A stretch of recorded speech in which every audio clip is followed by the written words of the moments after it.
안녕하세요. 황상민의 심리상담소 황상민TV 시작하겠습니다. 네, 총이 있어서 미국의 민주주의가 유지된다고 주장하는 게 미국 총기협회의 주장이에요. 미국 민주주의는요, 총으로 쟁취했다라고 믿기 때문에 또 총기협회가 존재를 하고 있고요. 총으로 만든 민주주의 맞아요. 첫째, 미국은 영국에서 독립할 때 총으로 싸워가지고 이겨서 독립했고요. 그 다음에 서부 개척하면서 민주주의라는 이름은 아니고요. 인디언 땅 뺏들 때도 총으로 쏴 죽여가지고 뺏들었고요. 멕시코 땅 뺏들 때도 거기 살던 멕시코 사람 총 쏴가지고 죽였어 했고요. 버펄로 죽일 때도 다 총 쏴가지고 죽였기 때문에 총은 사는데 아주 중요한 도구죠. 남북전쟁 하면서도 서로 총을 열심히 쏴 죽여가지고 어쨌든 이긴 사람이 쪽이 다 정리를 했기 때문에, 그래서 총은 자기 주장을 나타내는데 법보다 더 빨리 사용할 수 있는 기 때문에, 그래서 미국은 변호사든 판사든 검사든 인간이 제대로 안 하면 총 맞아 언제 죽을지도 모른다는 것 때문에 가능하면 그렇게 살아요. 자녀분들이 미국에서 활동하시는데 걱정 안 돼요? 네, 그거는 걔네들 걱정이에요. 지 인생 지가 살아가야 된다라는 게 이 아빠의 생각입니다. 그러니까 우리 패널분이 이런 이야기를 하더라고요. 이 에이미 사건 이야기를 들으니까 어때요? 라고 그러니까 인간성에 대한 환멸이 느낀대요. 그런데 인간성에 대한 환멸은 인간에 대해서 알면 알수록 인간성에 대한 환멸을 느끼는 게 아니라 인간에 대한 자비심이 더 생겨요. 지금 아직 인간에 대해서 잘 모르니까 환멸을 느껴요. 이런 이야기를 저는 하고 싶었어요. 자, 인간성에 대해서 또 다른 환멸을 느끼지 말고 우리 자비심, 이 측은지심을 느끼는 사연을 가져왔어요. 무슨 사연 가지고 왔어요?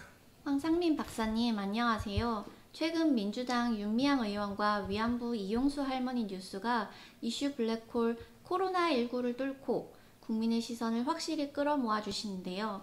그녀들과 관련된 뉴스들을 살펴보다가 과거 식민지의 잔재가 여전히 곳곳에 남아있는 대한민국에 우리 각자가 독립된 인간으로 산다는 것은 진정 무엇인가 라는 의문이 들어 글 보냅니다.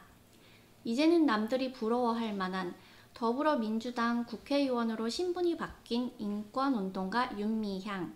1992년부터 한국정신대 문제대책협의회 정대협에서 일하기 시작해 2015년 박근혜 정부의 한일 위안부 합의에 반대하며 일본군 성노예제 문제 해결을 위한 정의기억연대를 만든 그녀.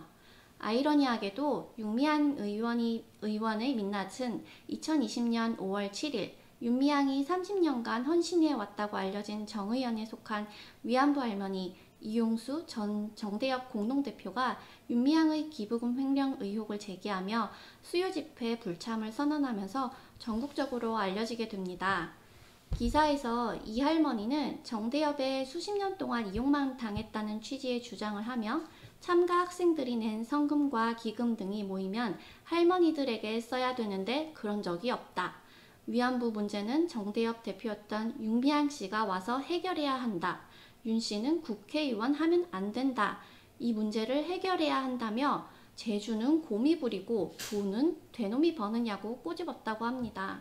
근데 지금 이 할머니가 다 주장하는 거, 이거는 윤미향 씨는 다 해명을 하고 그런 일 없다, 기억이 나지 않는다, 그리고 내가 조금 소홀한 건 있지만은 특별히 회계 부정이나 횡령한 거 없다 이야기를 하잖아요. 그럼 누구 말을 믿어야 돼요? 그거는 그러면 이해찬 대표 말대로 함부로 이야기하지 말고 기다려야 되는 거예요? 검찰 수사가 나올 때까지 기다려야 되는 건가요? 그거는 그러면 이번 문재인 정권에서 걸핏하면 검찰 수사가 중요한 게 아니라 검찰은 어차피 권력이 시키는 대로 권력의 앞잡이로 움직이니까 이 적폐검찰 청산이라는 이야기하고 안 맞잖아요. 한국인들이 벌레 취급당하던 일제치하, 힘없고 배고팠고 어렸던 이용수 할머니, 당신은 일본군 위안부였습니다.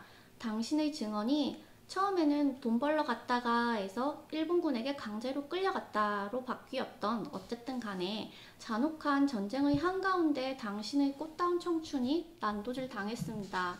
당신이 정대협과 함께 세상에 토해낸 참혹한 우리의 역사를 시작으로 그 뒤 30년간 길 위에서 일본군 위안부 범죄에 대한 일본 정부의 사죄 그리고 법적 보상을 쉬지 않고 목소리 높여왔다라고 위안부에서 인권운동가로 성장하셨다고 저는 믿었습니다. 오, 그렇군요. 이용수 할머니는 위안부에서 인권 운동가로 성장을 했으면 그럼 윤미향 씨는 인권 운동가에서 국회의원으로 출세하신 거네요?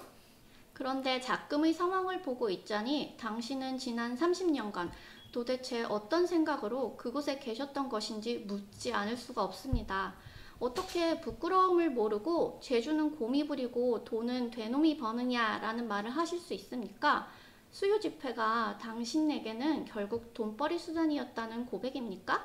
떼약볕이든 북풍 한설이든 당신 곁에서 함께 목소리 높여 전쟁 반대, 일본의 사죄를 외치던 그 젊은이들이 내고 간 땀 묻은 성금을 도대체 어떤 시선으로 바라보고 계셨길래 할머니들에게 써야 되는데 라고 말이 이리도 쉽게 나올 수 있는 겁니까? 게다가 윤미향이 돈만 챙기는 자라는 걸 파악했으면 수요 집회에 발붙이지 못하게 해야지 윤 씨는 국회의원이 되면 안 되고 위안부 문제를 해결해야 한다고 말하는 겁니까? 30년간 자신을 앵벌이시킨 되놈 윤미향이 국회의원을 안 하고 할머니 옆에 계속 서 있으면 위안부 문제를 해결해 줄 거라 정말 믿는 겁니까? 아니면 국회의원 되는 꼴은 도저히 볼 수 없다는 할머니의 뒤틀린 속내를 혼자서는 삭힐 수 없어서인 겁니까? 또한 기사에 이 할머니가 앞으로의 계획에 대해 현재 운영 중인 역사관이 아닌 제대로 된 역사관이 필요하다고 말하며 사죄와 배상은 100년이 걸리든 1000년이 걸리든 꼭 받아내야 한다고 합니다. 과연 우리나라가 정의연이 제대로 된 역사관이라는 건물이 없어서 일본의 사죄와 배상을 지금껏 받아내지 못하고 있었다는 건가요? 네, 아이고, 진짜 이 사연 보내주신 분은 할머니에 대한 원망하는 마음, 서운한 마음도 엄청 많네요. 위안부 문제가 다른 성격을 지니고 있다고 생각했던 교수의 연구 저자가 그렇게 법정까지 가서 비판받을 것이었냐, 이런 질문을 하는 사람은 진짜 박유하 교수가 이 위안부에 대해서 뭐 정신대가 됐든 위안부가 됐든 그들이 마치 취업전쟁에서 일자리를 찾아서 간 것처럼 일부 묘사를 했다고 해서 교수가 쓴 글을 명예훼손이다 라고 해서 진짜 재판까지 가게 만든 이 사람들, 그게 사실은 윤미향 씨를 중심으로 한 정의연에서 벌린 엄청난 이 권력의 행사거든요. 공권력을 본인의 비즈니스를 위해서 너무나 잘 활용한 대표적인 예거든요.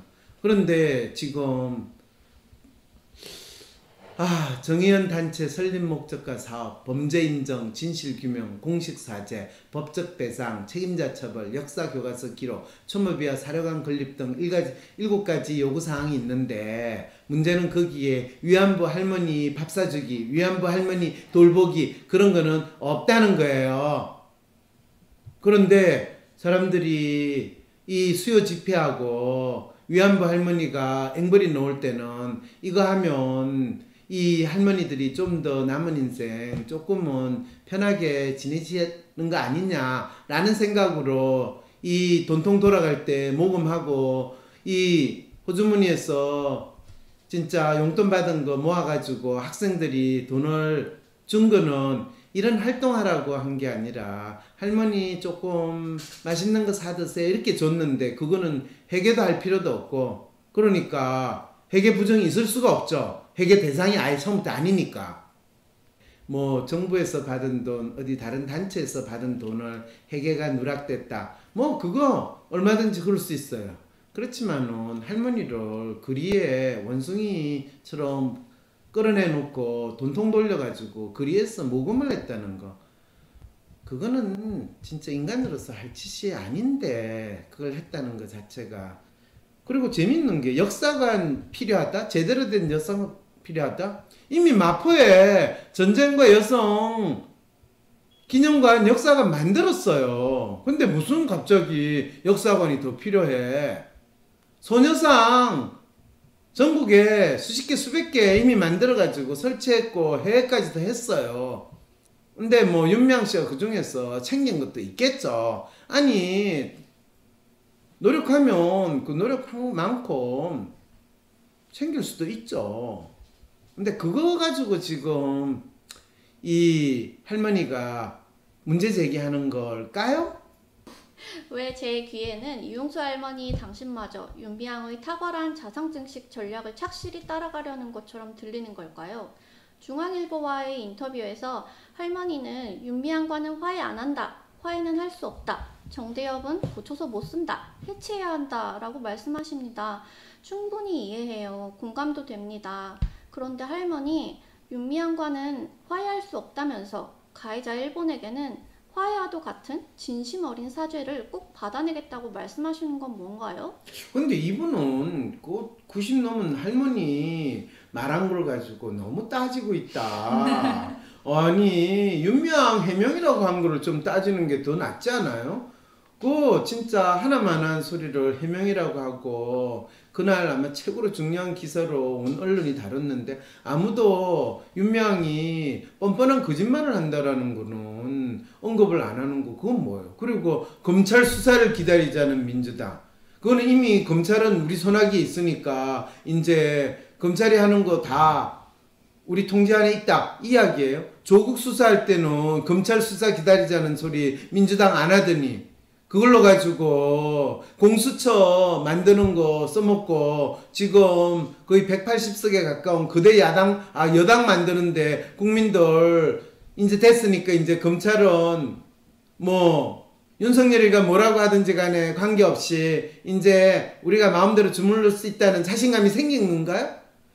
민주당은 윤미향을 이토록 지켜내려는 이유가 있나요? 있죠. 당연히 지금 민주당의 핵심 지도부나 또 윤미향을 이 공천한 사람, 그 사람들이 자기가 책임을 지고 또는 그게 얼마나 서로 끼리끼리 해먹는 상황이라는 거, 네, 같은 패거리거든요. 그리고 민주당이든 통합당이든 대한민국에 정치하시는 분들은 패거리이기 때문에 우리 편이면 다 괜찮아, 저기야 죽여, 이 논리로서 이 정치를 하고 있는 상황이고, 그럴 때 우리가 이용해 먹을 수 있는 거는 언제든지 이용해 먹고, 이용할 필요가 없으면 이 할머니도 갑자기 돈독이 올라가지고 노망 들린 할머니고 기억 못한다 이런 소리를 하는, 그래서 음모를 이야기하는 패거리의 전형적인 사고를 그대로 나타내고 있는 거죠. 그래서 시민단체 출신들이 나서서 윤미향 씨를 보호하는데 그만큼 윤미향 씨가 시민단체 이 활동하는 아이들, 그것도 자녀들을 위한 장학금 제도를 만들어가 김복동 장학금인가 그래가지고 쭉 나눠줬대요. 그거 좋은 일이죠. 좋은 일이죠. 그런데 왜 시민단체 사람들한테 다 이 윤미향을 비호하느냐? 오고 가는 서로서로 지원하기 때문에 같은 패거리라는 거예요. 문재인 대통령을 지지하는 문바의 핵심이 시민단체의 지지를 받았다라는 것이 핵심인 거죠. 자, 그런데 이 사연에서 이렇게 이야기해요. 일본 정부 따위가 전쟁 범죄를 인정하고 말고는 상관없이 널 손바닥 뒤집듯 하는 그들의 알량한 사죄 따위와는 전혀 상관없이 할머니의 30년 길거리 외침이 이 땅의 소중한 생명을 지키기 위한 작지만 결코 작지 않은 의미 있는 외침이라고 생각해왔대요. 이분은 민주당 패거리하고 관계가 없는 분이에요. 이분은 혼자 독립운동하는 마음으로 할머니를 지원해줬대요. 왜냐하면 고 김학순 할머니의 정은, 그 뒤를 이은 당신의 30년간의 외침은 그 재발을 막기 위한 외침, 끝내 숨길 수 없는 진실의 외침이라고 믿어왔어요. 그래서 10년 넘게 제가 땀 흘려 번 돈을 기부하여 할머니들에 대한 제 믿음을 보여왔습니다. 이분이 10년 동안 얼마나 기부했냐고 내가 사연 받고 나서 궁금하잖아요. 그래가지고 이 문자를 한번 물어봤거든요. 수백만 원인가요? 그랬더니 아니요, 수천만 원이에요. 이렇게 해서 내가 하고 그 다음에 더 이상 안 물었어요. 그런데 할머니 일본인들에게 짐승 취급을 받다가 이제는 정대협에 수십 년 동안 이용만 당했다, 윤미향의 앵벌이 부대로 활동했다고 말하는 당신, 이렇게 할 때 내가 허걱했거든요. 계속 읽어주세요. 그래요, 할머니. 제 눈에는 할머니와 윤미향 너무도 닮아 보입니다. 당신들은 피해자와 가해자가 아닌 공범, 제 믿음을, 한국인들의 믿음을 배신하고 이용한 파렴치한이며 정의연의 꼭두각시가 되어 그 사기판에 춤추며 공모한 곰, 그리고 한국인을 30년간 속이고 등쳐먹은 되놈으로 보입니다. 2004년 정의연의 비리를 폭로한 33인 위안부 할머니들의 이름으로 고한다 라는 제목의 글에 당신들이 공범임을 알려주는 부분 찾아서 읽어보셨으면 합니다.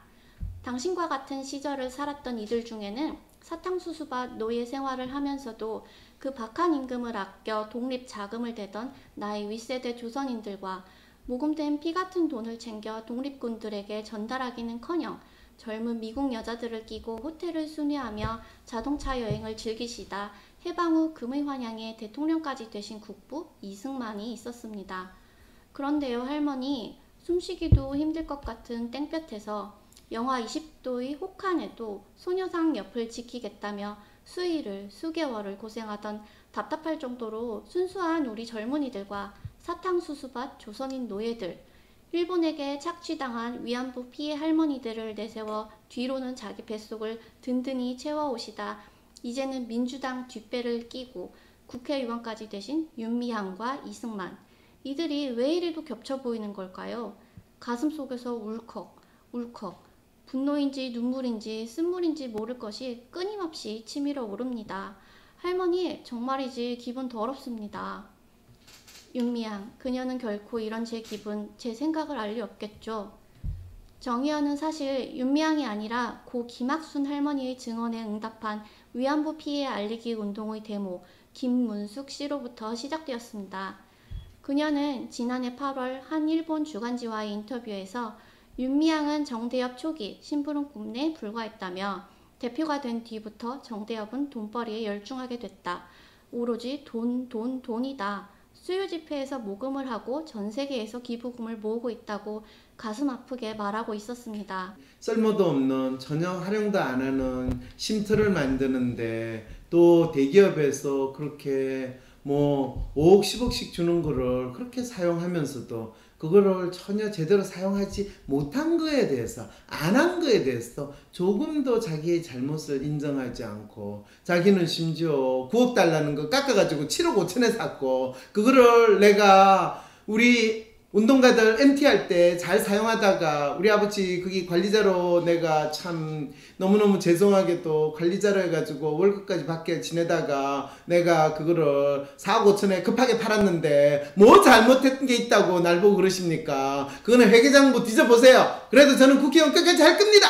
라고 하는 이 나라에서 더 이상 만에 하나 정치권에서 시민단체를 잘 이용을 하더라도 결코 시민단체 활동한 경력이나 업적이나 성과로 국회의원을 시키거나 또는 높은 임명직 자리, 남들이 탐내는 임명직 자리, 그런 거 시키면 안 돼요. 대통령이나 그 주위에 있는 결정하시는 분들 절대로 그러면 그걸 시키는 순간 그분이 좋은 의도로, 순수한 의도로 했던 거를 순식간에 망치는 거다라는 정도는 꼭 아시면 되는 거죠.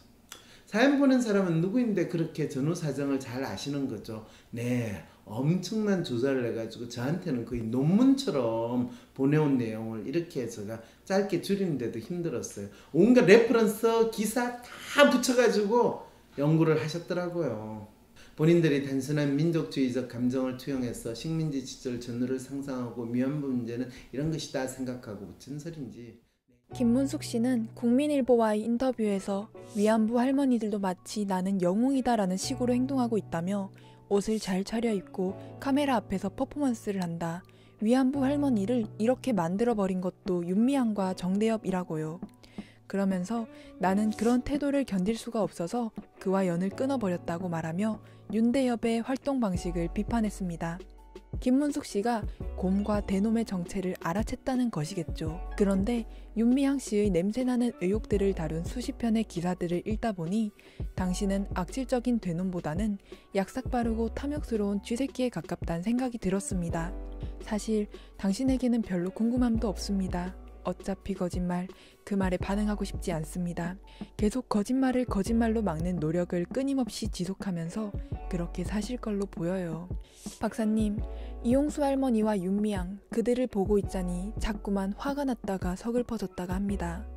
일본의 식민 통치, 그 굴욕의 역사, 한국인인 내가 한국인으로 살 수 없었던, 노예로 살아야만 했던 그 치욕의 역사가 왜 2020년 대한민국에서 반복되고 있는 걸까요? 왜 이용수 할머니는 해방된 조국에서 또다시 윤미향의 돈벌이를 위한 고모로, 노예로 30년간 길바닥에 세워져야 했는가? 라는 질문을 하다 보니 화가 납니다. 제가 멍청하게 정의연을 믿고 아무런 질문 없이 10년간 보냈던 기부금, 그런 눈먼 돈을 받아내고자 윤미향은 할머니를 동물원 원숭이 마냥 길바닥에 세워놓고 돈을 받아 챙겼습니다. 모금 후 배가 고프니 맛있는 것을 사달라는 할머니의 부탁도 거절했습니다. 동물원 원숭이는 사료라도 챙겨받았을 텐데 할머니가 참 딱합니다. 페미니스트라는 한국 기독교 장로의 간사이기도 했던 윤미향 씨, 당신의 추악한 행적을 따라가다 보면 완장찬 조선인이 일본군보다 더 악독하게 조선인들을 괴롭히며 모독하던 과거의 역사가 또 한 번 오버랩되어 토할 것만 같습니다. 박사님, 2020년 5월 28일은 구의역 스크린 도어 사고로 사망한 비정규직 노동자 김모군의 사주기가 되는 날입니다. 당시 19살이었던 김군은 열악한 작업 환경에서 안전수칙을 무시한 작업 지시에 충실히 따르다 목숨을 잃었습니다. 당시 우리 사회는 위험의 외주화를 김군 죽음의 원인으로 꼽았습니다.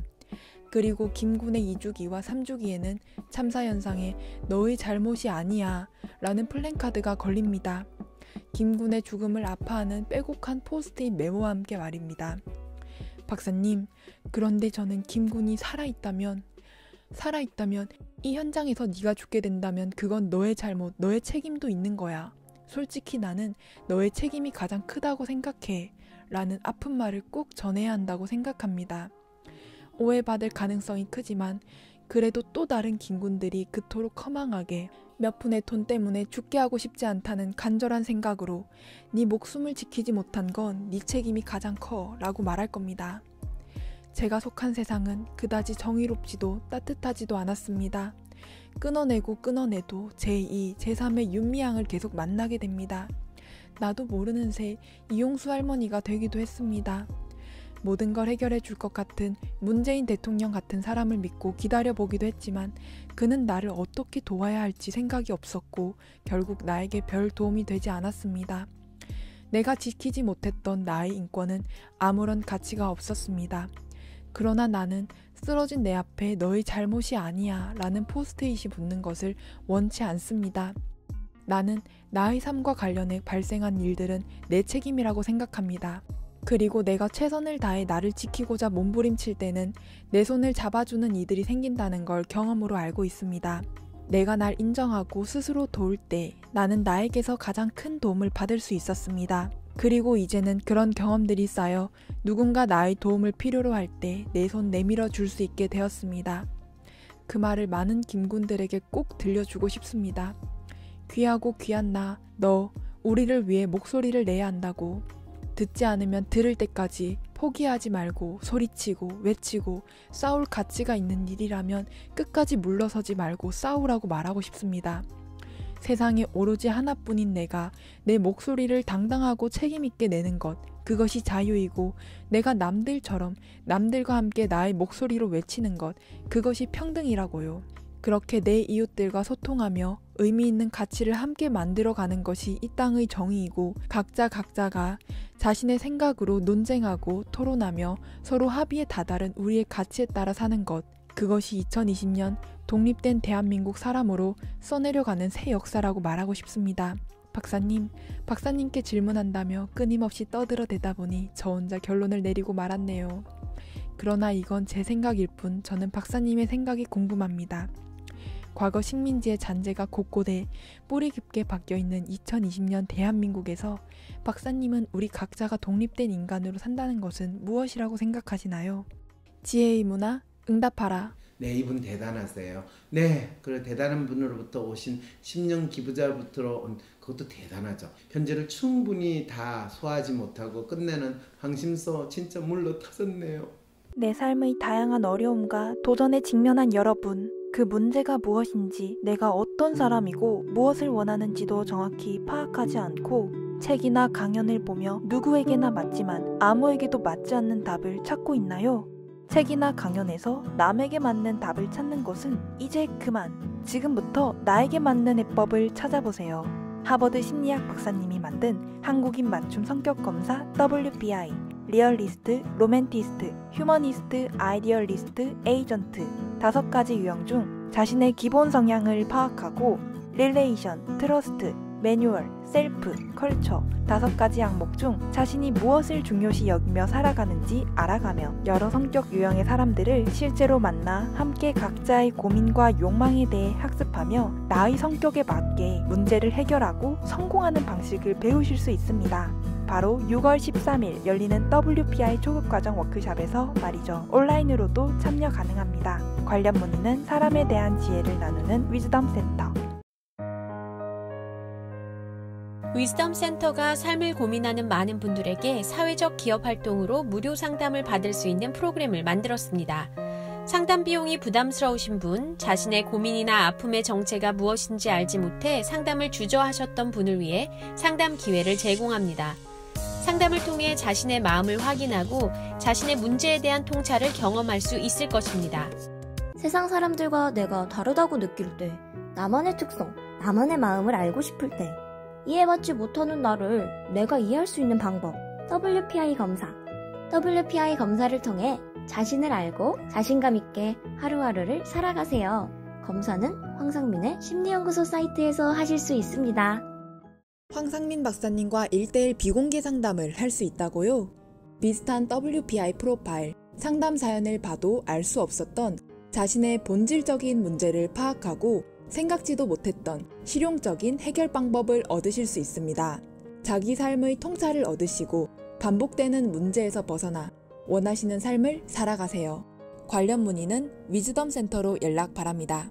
때론 귀여움으로, 때론 멋진 스타일로, 때론 호통으로, 또는 날카로운 통찰로, 때론 허당미까지 당신의 불면을 밝혀줄 황상민의 심리상담소가 훨훨 날아갈 수 있게 작은 약속이 모여 응원해주세요. 후원해주세요.